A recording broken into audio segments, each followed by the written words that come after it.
Id-direttivi maħruġa għall-infermieri mill-Union tal-Infermieri u l-Qwiebel jistgħu ipoġġu arkub teħli l-Isptar Mater Dei f'nofs din it-taqbida mal-pandemija.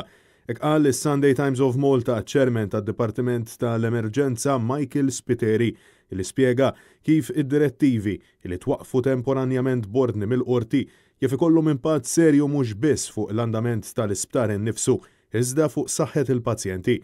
Fid-direttivi ordnati mill-MUMN, l-infermiera kienu mitluba ma jitrasferixxux pazjenti bejn żona u oħra tal-isptar, kif ukoll illi ma jirrapportawx ħsarat fiswali.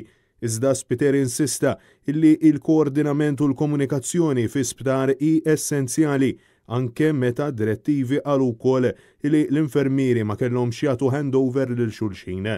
Madankollu, il-President tal-MUMN Paul Paċ insista li preżentament l-infermieri qed isibu ma' wiċċhom ħafna trufijiet b'responsabilitajiet enormi mitluba minnhom, inkluż xogħol żejjed illi fil-verità mhux suppost qed iwettqu huma.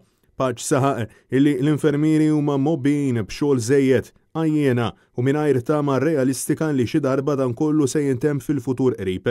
Għalaqstant qal illi tal-inqas huma qed jistennew li l-Gvern ta' Bela jismagħhom u jistmagħhom b'mod serju. Minflok Paċ argumenta illi l-Gvern qed jipprova jixħed id-difetti kollha li hemm fl-Isptar Mater Dei fuq l-Union biex jalqilha ħalqa.